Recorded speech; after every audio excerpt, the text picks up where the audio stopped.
성가대 힘찬 찬양에 감사드립니다. 예수님이 하나님 나라의 기쁜 소식을 선포하시고 하나님의 말씀을 가르치시고 병자들을 고치시고 분주한 일을 계속하시는 동안에 예수님을 따르는 무리들도 점점 많아지기 시작했습니다. 사역이 많아지신 예수님, 몸도 피곤해지셨습니다. 그래서 잠시 한적한 곳을 찾아 쉬고 싶으셨습니다. 또 제자들과 특별한 만남의 시간을 가질 계획도 생각하셨습니다. 그래서 갈릴리 바다 건너서 북쪽으로 배를 타고 가십니다. 특별한 휴식의 시간을 좀 취하기 원하셨던 것 같습니다. 그런데 사람들 예수님 가만 놔두지 않습니다. 제자들과 밀접한 가르침을 갖는 그 시간 동안 사람들이 점점 몰려들기 시작합니다.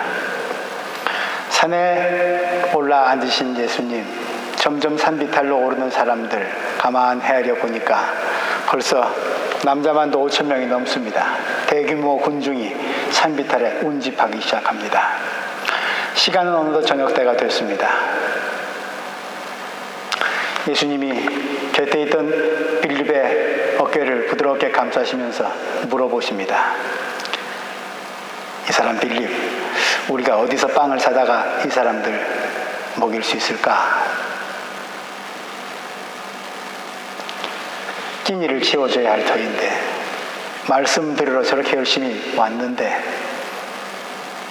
무리들이 지금이 여겨지셨던 것 같습니다. 복음서를 기록한 요한은 예수님의 이 질문이 빌립을 시험해보고자 한 말씀이라고 전합니다. 예수께서는 빌립을 시험해보시고자 이렇게 말씀하신 것이었다. 시험이란 말 너무 부정적으로 생각하지 않았으면 좋겠습니다. 예수님도 시험 받으셨고 야고보는 시험에 빠질 때 그것을 통해 더욱 온전하고 성숙한 사람이 될 수 있다고, 시험이 오히려 복의 통로가 될 수 있으니 오히려 기뻐하라고 그렇게 또 권면하고 있습니다. 베드로 또한 그러합니다. 시험, 그리스도의 고난에 동참하는 길이니 기뻐하라고 그렇게 또 우리에게 충고하기도 합니다. 말하자면 시험은 그것을 대하는 사람에 따라 실족할 수 있는 위험의 요소도 내포하고 있지만 더 강해질 수 있는 비결이 되기도 한다는 말씀이겠죠. 우리가 어디에서 빵을 사다가 이 사람들을 먹이겠느냐? 아마도 예수님은 이 질문을 통해서 빌립을 특별 훈련시키려 하신 것 같습니다. 성숙한 제자, 참 제자로 만드시기 위함이었던 것 같습니다. 질문을 던지신 예수님, 대답을 기다리십니다. 빌립은 대답을 해야 될 처지에 놓였습니다. 갑작스러운 질문에 당황하긴 합니다만 빌립의 머리는 재빨리 돌아갑니다. 그리고 산비탈에 모여든 사람들 숫자를 헤아리기 시작합니다. 이제 빌립의 머리는 계산기가 다 되어버렸습니다. 더하기를 하고 곱하기를 합니다. 대략 계산을 마친 빌립이 대답합니다. 이 사람들에게 모두 조금씩이라도 먹게 하려면 빵 200데나리온 어치를 가지고서도 충분하지 못합니다. 200데나리온 있어도 제대로 다 못 먹일 것 같습니다. 한 데나리온은 당시 노동자 하루 품삯이었으니까 휴일을 고려해 본다면 200데나리온, 노동자의 8개월치 임금에 해당하는 액수입니다. 상당히 큰 액수죠. 그 정도가 있어도 먹일까 말까입니다.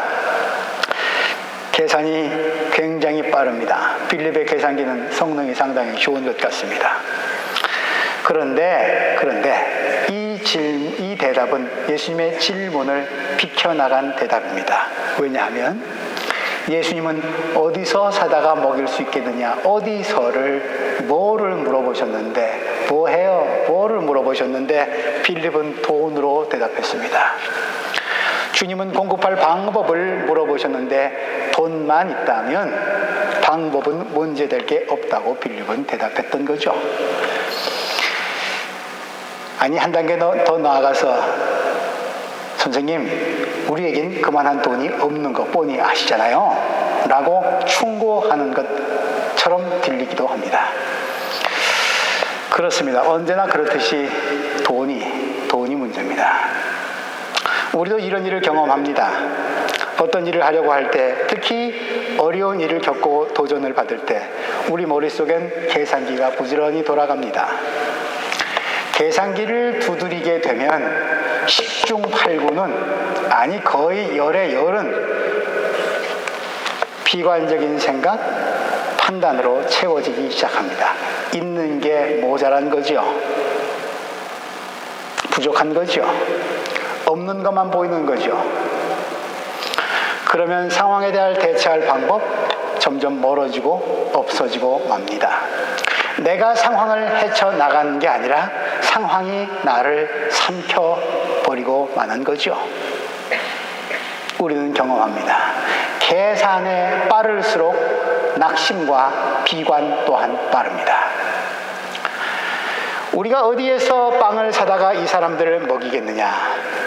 주님은 지금 어디에서 출처를 묻고 계십니다. 요한복음에는 이 어디와 관련된 말씀들이 참 많이 있습니다. 제가 한글 성경을 중심으로 찾아보니까 적어도 13곳 이상은 어디란 말을 사용하고 있습니다. 그 중에 몇 곳만 살펴봅니다. 예수님이 가나에서 물을 포도주로 만들 때의 일입니다. 잔치를 맡은 이는 포도주로 변한 물을 맛보고 그것이 어디에서 났는지 알지 못하였으나 물을 떠온 일꾼들은 알았다. 가나의 혼인 잔치를 맡은 사람은 새 포도주가, 그 맛 좋고 질 좋은 새 포도주가 어디서 왔는지 알지 못했습니다. 요한복음 4장 11절, 수가성 우물가, 사마리아 여인과 예수님과의 만남의 장면입니다. 선생님에게는 두레박도 없고 이 우물은 깊은데 선생님은 어디에서 생수를 구하신다는 말입니까? 예수를 만난 사마리아 여인은 생명의 물이 어디서 오는지 몰랐습니다. 요한복음 9장 30절, 그분이 내 눈을 뜨게 해주셨는데도 여러분은 그분이 어디서 왔는지 모른다니 참 이상한 일입니다. 나면서부터 눈먼 소경을 예수님이 고쳐주셨는데 종교 전문가들은 그 고쳐주신 예수를 비난합니다. 종교 전문가들, 나면서부터 눈먼 자를 고치신 분이 어디서 오신 분인지 알지 못했습니다. 요한복음 19장 8절, 빌라도가 예수께 묻습니다. 당신은 어디서 왔소? 빌라도는 예수님이 어디서 오신 분인지 알지 못했기에 예수를 십자가에 넘겨주고 말았습니다. 예언자 이사야의 안타까운 하소연이 들려옵니다. 이사야 55장 1절에서 2절 말씀, 오늘 우리가 교독한 말씀, 어찌하여 너희는 양식을 얻지도 못하면서 돈을 지불하고 배부르게 해주지도 못하는데 그것 때문에 수고하느냐? 들어라, 내가 하는 말을 들어라. 그리하면 너희가 좋은 것을 먹으며 기름진 것으로 너희 마음이 즐거울 것이다. 좋은 것, 기름진 것, 그것이 어디서 비롯되는지 예언자 이사야는 우리에게 알려주고 있습니다. 아마도 지금 예수님은 예수님을 쫓아온 많은 무리들을, 배고파하는 그들을 바라보시면서 단순히 위장만 채우고 배만 불리는 빵이 아니라, 먹어도 다시 또 배가 고픈 그런 빵 아니라 우리의 마음과 영혼까지 채워주는 빵, 영원한 양식을 주시기 위해서, 그렇게 하시기 위해서 당신이 가야 할 길, 가야만 하는 길, 죽음의 길을 생각하고 계셨을지도 모릅니다. 그러므로 예수님의 질문은 빵가게가 어딘지, 빵을 사려면 돈이 얼마나 있어야 되는지를 물어보신 것이 아니라 예수님이 누구이신지를, 너는 나를 누구로 고백하느냐는 그런 물음입니다. 영혼을 살리는 이 기름진 빵, 생명의 빵, 빌립은 과연 이 빵을 어디서 사올 수 있을지, 이 빵이 어디로부터 오는지 알고 있었을까요? 안타깝게도 아니 올시다 였습니다. 빌립이 만일 이렇게 대답했더라면 상황은 어떻게 변했을까요? 주님, 전 잘 모르겠습니다. 어디서 구해와야 할지 모르겠습니다. 하지만 주님은 아십니다. 주님께서는 생각과 방법이 있으실 것으로 압니다.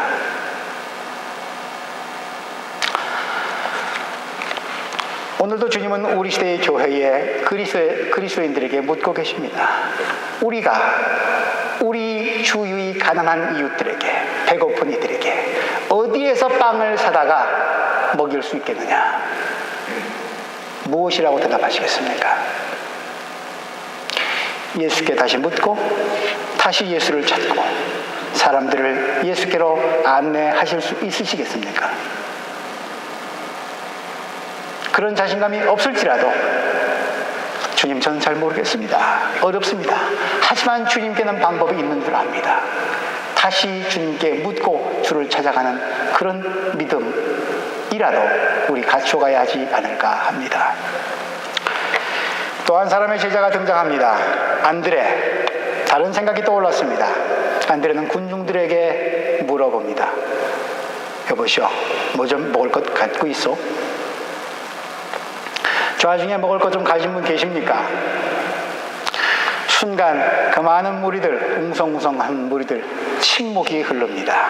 사람들은 서로 얼굴만 빤히 쳐다봅니다. 어쩌면 약간의 양식을 보따리 속에, 주머니 속에 가진 사람이 들어 있었을런지도 모르지만 그들은 입을 딱 다뭅니다. 누구도 먹거리를 가지고 있다고 말하는 사람이 없었습니다. 그건 마저 빼앗길까봐 걱정했을지도 모르죠. 그런데 거기 어떤 작은 소년 하나가 있었습니다. 이름도 모릅니다. 소년은 주머니를 만지작거리더니 안드레아의 시를 부릅니다. 아저씨, 여기요. 여기 있어요. 보재기를 펴보니 보리빵 5개, 물고기 2마리가 쌓여 있습니다. 엄마가 점심 도시락이라고 싸준 것 아직도 안 먹었을런지도 모르겠습니다. 어린 아이와 이 소년과 그 어린아이용 도시락을 번갈아 바라보면서 허탈한 표정을 짓고 있는 안드레의 모습을 한번 생각해 보십시오. 그리고 뒤에서 말없이 이 소년과 안드레를 지켜보고 계셨을 예수님의 눈빛도 한번 아울러 떠올려 보시기 바랍니다. 더 이상 먹을 것을 수소문하지 못하고 찾지 못한 안드레가 예수께 보고합니다. 여기 보리빵 5개, 물고기 2마리 가진 아이가 있긴 있습니다만 주님, 그러나 이 많은 사람들에게 그것이 무슨 소용이 있겠습니까? 무슨 소용이 있겠습니까? 쓸 데가 어디 있겠습니까? 쉴 데 없습니다. 내 계산으로는 불가능하다, 재미없다는 말이죠. 빌립에게 기대했던 대답이 나오질 않았고 안드레의 부정적인 보고에도 불구하고 예수님은 마음속에 이미 작정하고 계셨던 일을 하시기 시작합니다. 제자들에게 명하십니다. 사람들을 자리 잡게 해라. 그곳은 마침 푸른 풀이 많이 돋아난 곳이었습니다. 이후에 벌어진 사건을 우리는 압니다만 순간 이런 장면도 떠오르지 아니하십니까? 시편 23편, 주님은 나의 목자시니 나를 푸른 초장으로 안내하신다, 이끄신다. 푸른 초장에, 푸른 풀밭에 사람들을 앉게 하신 주님, 무슨 소용이 있겠습니까? 라는 빵을 손에 드시고 기도를 올리십니다. 무슨 소용이 있겠습니까? 라고 하는 작은 물고기 2마리를 들고 기도를 하십니다. 감사의 기도를 드리십니다. 감사할 것은 토록만큼도 없어 보이는데 내가 있는 것과 이 먹여야 될 사람들, 내게 주어진 과제와 그러나 내게 있는 능력 비교하면 턱없이 모자라서 불평과 원망이 터져 나올 법도 한데 주님은 감사의 기도를 드리고 계십니다. 그리고 예수님의 손에서 축복받은 빵과 물고기는 5,000명을 먹이고도 12광주리가 남았습니다. 뭔 소용이 있겠습니까? 쉴 데 없는 것, 이름 없는 소년의 이 드림이 보잘것없지만 내게 있는 모든 것을 주께 드렸더니 주님의 손을 거쳐 커다란 축복으로 이어졌습니다. 우리도 그러하지 않습니까? 보잘것없는 것, 변변치 못한 것, 아주 작은 것 드리면서 우리는 마음속으로 말합니다. 주님, 죄송합니다. 이것밖에 안 되네요. 이거 무슨 소용이 있을까요? 어디 쓰실 만한 데가 있습니까? 우린 걱정하면서 주님께 드리지만 주님은 우리에게 말씀하십니다. 아무렴 소용이 있지. 있고 말고. 쓸 데가 아주 많지. 아무렴 많고 말고. 고맙다. 수고했다. 무슨 소용이 있겠습니까? 하나의 나라를 이루는 데 있어서 나의 작은 기도, 변변치 못한 나의 기도, 유창하지 못한 나의 기도, 뭔 소용이 있겠습니까? 하나님 나라를 이루기 위해서는 참 가야 할 길이 너무도 먼데 이 작은 교회에서 내가 이름 없이 빛도 없이 하는 희생과 봉사, 섬김, 이게 뭔 소용이 있겠습니까? 쓸데 있습니까? 이런 것들이 주님의 손을 거치면, 주님의 품에 안기었다 나오면 질적으로 변화됩니다. 나뿐 아니라 나와 이웃을 위한 커다란 은총으로 이어집니다. 오늘 오병이의 기적에서 보듯이 헌신은 한 사람이 했는데, 이름 없는 작은 아이가 했는데 그 혜택은 5,000명이 넘는 모든 사람들이 나누어 받았습니다. 혜택은 모든 사람들에게, 수고하지 아니한 사람들에게도 골고루 돌아갔습니다. 우리는 이번 돌아오는 광복절, 해방 70주년 되는 날 특별한 행사를 가지려고 합니다. 라이프치히의 니콜라이 교회를 방문하려고 합니다. 니콜라이 교회, 통일이 되기 10여 년 전 저들은 갈라진 나라, 민족, 하나됨을 위해서 기도의 손을 모으기 시작했습니다. 촛불을 밝혔습니다. 기도운동과 촛불운동이었습니다. 폭력으로 저들을 진압하려는 무리들 앞에서 저들은 기도로 응전했습니다. 무리들 중에 한 사람이 이렇게 고백합니다. 우리도 주먹을 쥐고 싸우고 싶었지만 한 손에 촛불이 들려 있었기에, 촛불이 꺼지지 아니하도록 한 손으로 막을 수밖에 없었기에 우리는 주먹을 쥘 수 없었습니다. 그렇게 시작한 작은 기도, 이 높고 단단한 베를린 장벽을 어떻게 그 기도로, 그 하찮은 기도로 무너뜨릴 수 있었겠습니까? 주님, 이게 무슨 소용이 있겠습니까? 이것 어디다 쓰시렵니까? 그러나 하나님은 니콜라이 교회 무리들의 기도를 받으셨습니다. 주님의 손에 잡힌 바 되니 베를린 장벽이 무너지고 독일이 통일됩니다. 기도는 적은 무리들이 했는데 혜택은 전 독일 사람들이, 아니 냉전 시대에 고통받은 전 세계인들이 혜택을 누립니다. 성경은 적은 헌신이 주의 손에 잡힐 때 어떻게 큰 축복과 은총으로 변화하는지 알려주고 있는 증언집이기도 합니다. 수도 없이 많지만 우린 한나의 기도를 기억합니다. 그리고 살았다 과부의 기름병을 기억합니다. 예수 시대에 2렙돈을 집어넣었더니 주님께서 그 어떤 사람보다 많이 헌금했다고 칭찬받은 과부를 기억합니다. 주님께 드리는 나의 기도 시간, 자그마한 희생과 봉사, 순종, 주님 손에 잡힌 바 되면 주님이 받으시면 빵과 포도주가 주님의 몸과 피로 변화하듯이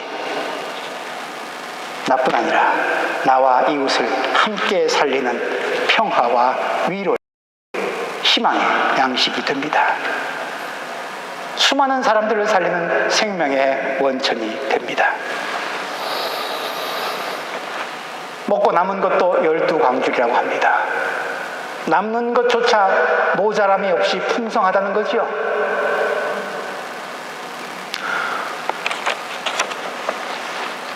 어떤 성경학자는 이것을 이렇게 풀고 있습니다. 12광주리, 이 광주리들은 제자들이 여행 다닐 때 유대인들이 흔히 가지고 다녔던 여행 주머니 자루, 그런 거 비슷한 건데 거기에 12제자 가방에 꽉꽉 찼다. 먹고 남은 부스러기가. 그러니 오병이어의 현장에서 수고했던 제자들, 그들도 모두 배불리 먹을 수 있었다. 제자들까지 고려한 주님의 축복이라고 설명해 주기도 합니다. 예, 그럴듯합니다. 그러나 혹시 이러진 않았을까요? 물고기 2마리, 보리떡 5개, 누구 것이었습니까? 이름 없는 소년의 것이었죠. 그 소년이 주님께 드렸더니 12광주리가 남았습니다. 주님이 그 소년 부르지 않으셨을까요? 얘야, 고맙다. 집에 가져가서 식구들하고 같이 먹거라. 혹시 돌려주셨을런지도 모릅니다.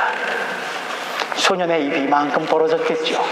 그에게는 잊지 못할 경험이 되었을 것이고, 그는 예수 시대 이후에 예수를 증언하는 이름 없는 그리스도인으로 살았고, 오늘 그런 그의 증언이 여기까지 이어져 오고 있는 것인지도 모릅니다. 계산이 아주 빨랐던 빌립, 무슨 소용이 있겠습니까? 비관했던 안드레, 다 자기중심적이었습니다. 사람들은 어떠했습니까? 배불리 먹었습니다. 배불리 먹고 나니 예수님 좀 다르게 보입니다. 저 양반 옆에 있으면 배고프다는 표정만 지으면 먹여주고 편안하게 해줄 것 같습니다. 우리 대장으로 삼아도 좋을 것 같습니다. 이보다 더 좋을 수는 없죠. 공짜 밥으로 공짜로 배불리 먹여주는데, 그들의 생각은 갑자기 변합니다. 왕으로 모시고 싶습니다. 동기는 배를 불려주니까. 자신들의 기준과 욕망과 이익에 따라서 판단합니다. 이건 아주 쓸만한 사람입니다. 무슨 소용? 있습니다. 소용이 아주 많습니다. 소용이 됩니다. 계산해보니 짭짤하니까, 이용가치 있으니까 왕으로 만들려고 합니다. 왕 시켜줄 테니까 계속 배부르게 해주시오. 빌립이나 안드레나 무리들이나 다 자기중심적입니다. 예수님께서는 인간의 이런 이기주의, 자기중심주의, 그것의 희생물이 되신 분이십니다. 나의 이익과 기준에 따라 그분을 판단합니다. 하나님, 나의 필요와 욕망을 만족시켜 주셔야만 하나님을 거룩한 분으로, 능력이 무한하신 분으로 인정합니다. 그러나 그 욕망을 내가 바라는 대로 주지 않으실 때 우리는 그를 언제든지 버리고 배신할 수 있습니다. 왕으로 모시려고 했던 이들이 이제 얼마 지나지 않아 저 사람을 십자가에 못 박으시오라고 하는 폭도들로 표현하는 것을 우리는 압니다. 이들은 결국 예수를 십자가에 처형하고 맙니다. 우리 안에 있는 이기주의를 조금이라도 더 포기하려고 할 때, 우리 안에 있는 자기중심주의를 조금이나마 더 버리려고 할 때, 우리는 예수님이 빵을 많게 하신 이 오병이어의 기적의 참뜻을 헤아릴 수 있다고 생각됩니다. 한 소년이 보잘것없는 음식을 주님께 드렸습니다. 5,000명? 남자만도 5,000명이었으니 어린아이와 여자까지 합하면 그 수는 대단할 것입니다만, 이 많은 사람들 먹일 수 있을까요? 어린아이의 작은 바침을, 헌신을, 드림을 손에 든 주님의 모습을 생각해 보십시오. 그리고 그 모습을 바라보고 있는 군중들을 생각해 보십시오. 그 사이에서 주님을, 군중들을 번갈아 쳐다보고 있는 제자들을 생각해 보십시오. 여러분의 마음과 눈길은, 뜻은 어디에 가 있습니까? 보리빵 5개, 물고기 2마리, 엄마가 사줬던 도시락, 그 어린아이의 손에 그냥 있었다면 어린이용 도시락이었겠지요. 그리고 그것으로 잊혀져 버리고 말았을 것입니다. 근데 그 조그만 것, 보잘것없는 것 나누니까 2000년 지난 오늘까지 그 도시락은 생명의 양식으로 기억됩니다. 기적의 원천으로 새겨지고 있습니다. 우리 또한 작은 것 나눌 때, 이 작은 것이 주님의 손에 들려있을 때 상상 못할 기적이 베풀어지지 않는다고 누가 장담하겠습니까? 우리 가운데 아무리 가난할지라도 보리떡 5개, 가난한 사람들이 먹던 음식이었습니다. 물고기, 조그마한 물고기 2마리, 우리에게 그 정도는 다들 갖고 있습니다. 없어서 나누지 못하는 것이 아니라 마음이 없기 때문이죠. 더 많이 내놓고 나눌수록 풍성해지는 그 원리를 주님은 오늘 가르쳐주고 계십니다. 유학생들 많이 계십니다. 지식 쌓으라고 기회 주셨습니다. 남을 위해서 공부하십시오. 자기만을 위해서 공부했던 결과가 어떠한지 오늘의 우리 한국 사회와 세상은 가르쳐주고 있습니다. 재능, 오늘 찬양대의 힘찬 찬양처럼 남을 위해, 하나님을 위해 버리시고 드리십시오. 돈이든 물질이든 건강이든 생명이든 빵이든 물고기든 그냥 그대로 가지고 있으면 아무런 변화도 일어나지 않습니다. 아니, 변화 일어납니다. 썩고 맙니다. 후회하면서 놔두고 갑니다. 못 가져가서 안 달랍니다. 때늦은 후회, 결코 영원한 소유가 되지 못할 것 가지고 아둥바둥 거릴 것 아니라 영원한 것을 위해서 오늘의 순간적인 것들을 포기할 수 있는, 버릴 수 있는 그런 지혜로운 선택하는 교회 여러분들 되실 수 있기를 바랍니다. 우리 가진 작은 것들, 어떤 형태의 무엇이든지 그것 주님께, 이거 주님께 드립니다. 나는 한계에 다달했으니 내 계산기 가지고는 이것밖에 안 나오니, 내 뜻 가지고는 이것밖에 생각이 안 되오니 주님이 알아서 하십시오. 그렇게 내어 놓는다면, 진정으로 주님께 풀어 놓는다면, 참으로 그렇게 한다면 그 다음은 주님이 알아서 하십니다. 그 다음은 책임은 주님이 지십니다. 잘못되면 그건 주님 책임입니다. 우리 하나님은 인간들에게 모욕받을 짓 하지 않으실 겁니다. 하나님은 지금도 가난하지만, 아니 가난할수록 계산하지 않고 가진 것 나누기 위해서 더 고민하는, 섬기려고 더 몸부림하는 그런 사람들, 그런 참으로 착한 사람들, 마음이 가난한 사람들 찾고 계십니다. 주님께서 여러분들을 도구로 쓰시고자 할 때 벳세다 들판의 어린아이처럼 여기요, 여기 있어요, 그렇게 주님께 기쁘게 맡겨드리는 복된 은총을 구하는 하나님 나라의 백성들 되시기를 주님의 이름으로 기원합니다. 하나님, 우리가 어디에서 빵을 사다가 이 사람들을 먹이겠느냐? 그 어디가 어디인지 우리는 그 어디를 알고 있습니다. 주님이 그 어디를 알려주셨고 친히 안내해 주셨고 지금까지 우리를 인도해 주셨습니다. 내가 지금 서 있는 곳이 어디인지, 세상이 어디를 향해 가고 있는지, 우리 모두가 함께 가야 할 곳이 어디인지 다시 한번 분명히 새기게 하여 주시고, 새김을 넘어 나눔으로, 섬김으로 이어지게 하여 주옵소서. 우리 안에 있는 작은 도시락들, 이것만 가지고는 우리의 능력으로는 어찌할 수 없사오니 평화 없다고, 화해되지 않는다고 불평만 하지 아니하게 하시고, 기도의 제단에 우리의 도시락 내려놓게 하시고, 주님의 손에 잡힌 바 되어서 주께서 일으키시는 참으로 사람의 헤아림을 뛰어넘는 엄청난 하나님의 기적을 경험하는 복된 주의 백성 되게 하여 주옵소서. 예수 그리스도의 이름으로 기도합니다.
찾아